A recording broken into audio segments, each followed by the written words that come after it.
میں معذرت چاہتا ہوں، وہ ایک کال آ گئی تھی جس کی وجہ سے میرا یہ وائس نوٹ انٹرپٹ ہو گیا تھا۔ میں دوبارہ وہیں سے شروع کرتا ہوں۔ یہ ہم بات کر رہے تھے ناسخ الحکم و تلاوہ کی، اور میں نے آپ کو بتایا کہ اہل سنت کا عقیدہ یہ ہے کہ بعض قرآن مجید کی آیات جو ہیں وہ ان کا حکم بھی منسوخ ہو گیا ہے اور ان کی تلاوت بھی منسوخ ہو گئی ہے۔ قرآن مجید میں کچھ آیات ایسی ہیں جن کا حکم بھی منسوخ ہو چکا ہے اور جن کی تلاوت بھی منسوخ ہو چکی ہے، جیسے کہ صحیح مسلم میں، سنن ابن ماجہ میں، صحیح ابن حبان میں کچھ روایات ہیں۔ وہ میں ایک روایت میں آپ کو پڑھ کے سناتا ہوں کہ حضرت عائشہ نے فرمایا ہے کہ قرآن میں یہ آیت بھی نازل ہوئی تھی کہ واضح طور پر 10 مرتبہ دودھ پلانے والیاں حرام ہو جاتی ہیں، پھر یہ آیت 5 مرتبہ دودھ پلانے کے حکم سے منسوخ ہو گئی، حالانکہ رسول کریم صلی اللہ علیہ وآلہ وسلم کی وفات کے وقت تک یہ آیات قرآن میں تلاوت کی جاتی تھیں۔ یعنی حضرت عائشہ کہتی ہیں، اور اس کے اوپر میں ایک الگ سے وائس نوٹ بھی بیان کر چکا ہوں، گزشتہ وائس نوٹ میں بھی میں نے اس حوالے سے بیان کیا تھا کہ بڑے آدمی کو 10 مرتبہ دودھ پلانے والی آیت قرآن میں نازل ہوئی، پھر وہ آیت منسوخ ہو گئی 5 مرتبہ دودھ پلانے والی آیت سے، اور پھر اہل سنت کا عقیدہ یہ ہے کہ یہ جو 5 مرتبہ دودھ پلانے والی آیت ہے یہ منسوخ ہو گئی ہے، اس کا حکم بھی منسوخ ہو گیا ہے اور اس کی تلاوت بھی منسوخ ہو گئی ہے۔ روایات میں یہ موجود ہے، قرآن مجید میں یہ موجود نہیں۔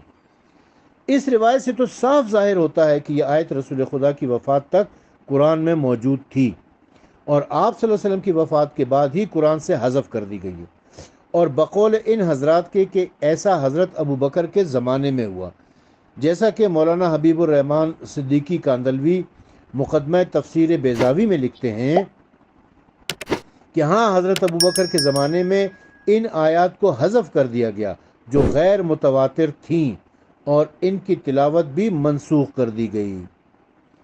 اب اس حوالے سے یعنی منسوخ الحکم و منسوخ التلاوت کے حوالے سے اہل تشیع کا کیا نظریہ ہے؟ امامیہ کے نزدیک اس قسم کے نسخ باطل ہے، اور کتاب خدا اس پر بالاتر ہے کہ اس کی بعض آیات کو قرآن کا حصہ قرار دینے کے بعد حذف کر دیا جائے یا اٹھا لیا جائے۔ امامیہ کے نزدیک صرف وہ آیات قرآن کا حصہ ہیں جو تواتر سے ثابت ہو۔ اہل تشیع کے نزدیک یہ قرآن کی عظمت کے خلاف بڑی جسارت ہے، اور اس نظریے سے تحریف قرآن لازم آتی ہے۔ عصر رسالت صلی اللہ علیہ وآلہ وسلم کے بعد قرآن کا کچھ حصہ اس میں سے حذف کر دیا گیا۔ ہمارے نزدیک قرآن عصر رسالت میں مدون تھا، اور ہر سال قرآن کی بازخوانی ہوتی تھی، اور رسول خدا کی وفات کے بعد کوئی آیت حذف نہیں کی گئی، جبکہ یہ خدا کا وعدہ بھی ہے کہ قرآن کے ساتھ کوئی دستدرازی نہیں کر سکتا۔ اب ہم آ جاتے ہیں دوسرے نظریے کی طرف، نسخ تلاوت۔ اہل سنت کا جو دوسرا نظریہ ہے وہ نسخ تلاوت ہے، یعنی حکم تو موجود ہے اس کا، لیکن اس کی تلاوت منسوخ ہو چکی ہے۔ اس حوالے سے یعنی قرآن سے ایک آیت اٹھا لی جائے مگر حکم باقی رہے۔ مقام حیرت ہے کہ تقریباً تمام علماء اہل سنت نے اتفاق کیا ہے کہ نسخ تلاوت واقعہ ہوا ہے۔ تمام علماء کا اس پر اجماع ہے کہ حکم کے بغیر صرف تلاوت منسوخ ہو سکتی ہے۔ حکم قائم ہے، تلاوت منسوخ ہو گئی، یعنی آیت قرآن مجید میں نہیں ہے، پہلے تھی اب نہیں ہے، لیکن اس کا حکم موجود ہے۔ اس قسم کے نسخ کے لیے وہ ان روایات سے استدلال کرتے ہیں جن کا ذکر تحریف قرآن کے مسئلے میں تفصیل سے ہوا ہے۔ میں نے پچھلے وائس نوٹ میں ان کا ذکر کیا تھا۔ مثلا آیت رجم، اور یہ کہ سورہ احزاب سورہ بقرہ کے برابر تھی۔ حالانکہ کسی آیت کا منسوخ یا غیر منسوخ ہونا تو بعد کی بات ہے، پہلے تو اس کا جزو قرآن ثابت ہونا چاہیے، اور وہ بھی تواتر سے۔ خبر واحد کے ذریعے سے نہیں، خواہ وہ واحد روایت کتنی ہی صحیح السند کیوں نہ ہو۔ پھر اگر آیت جزو قرآن ثابت ہو جائے تو اسے منسوخ قرار دینے کے لیے بھی خبر واحد کافی نہیں ہے۔ اس کے لیے بھی جو روایت پیش کریں گے اس کا متواتر ہونا ضروری ہے۔ لیکن مقام تعجب ہے کہ غیر امامیہ کے وہ محققین جو نسخ کی پہلی قسم کو مسترد کرتے ہیں، وہ اس قسم کے نسخ کے قائل ہیں، حالانکہ ان دونوں میں کوئی خاص فرق نہیں ہے۔ ان دونوں کے تسلیم کرنے سے تحریف قرآن لازم آتی ہے، اور اس حقیقت کو مد نظر رکھتے ہوئے کہ کچھ آیات کو جزو قرآن تسلیم کر کے تلاوت منسوخ کرنا عیناً تحریف قرآن کا نظریہ قرار پاتا ہے، اس لیے اہل سنت کے کچھ دانشور اس نظریے کو تقدس قرآن کے خلاف تصور کرتے ہوئے اسے مسترد کرتے ہیں۔ اس قسم کے نسخ کو علماء امامیہ نے اجماعی طور پر مسترد کیا ہے۔ علماء اہل تشیع کا نظریہ ہمیشہ یہ رہا ہے کہ قرآن صرف تواتر کے ذریعے ہی ثابت ہو سکتا ہے۔ خبر واحد سے چونکہ قرآن ثابت ہی نہیں ہوتا، اس لیے نسخ بھی قرآن کے ثبوت پر موقف ہونے کی وجہ سے ثابت نہیں ہو سکتا۔ کسی آیت کو قرآن کا حصہ تسلیم کر لینے کے بعد خبر واحد کے ذریعے اس کے منسوخ ہونے کا نظریہ عیناً حقیقتاً واقعاً تحریف قرآن کا نظریہ ہے۔ یعنی جو شخص، جو مکتب، جو علماء اس بات کے قائل ہیں کہ حکم موجود ہے، تلاوت منسوخ ہو گئی ہے، وہ تحریف قرآن کے قائل ہیں۔ اب تیسری کی طرف آتے ہیں۔ تیسری قسم جو ہے وہ ہے نسخ حکم، یعنی آیت موجود ہے، حکم منسوخ ہوا ہے۔ اس کے بارے میں یعنی آیت برقرار ہے اور اس کا حکم منسوخ ہو جائے تو اس نسخ حکم کہتے ہیں۔ اس قسم کے نسخ پر تمام مسلمانوں کا اتفاق ہے، اہل تشیع بھی اس پر اتفاق کرتے ہیں۔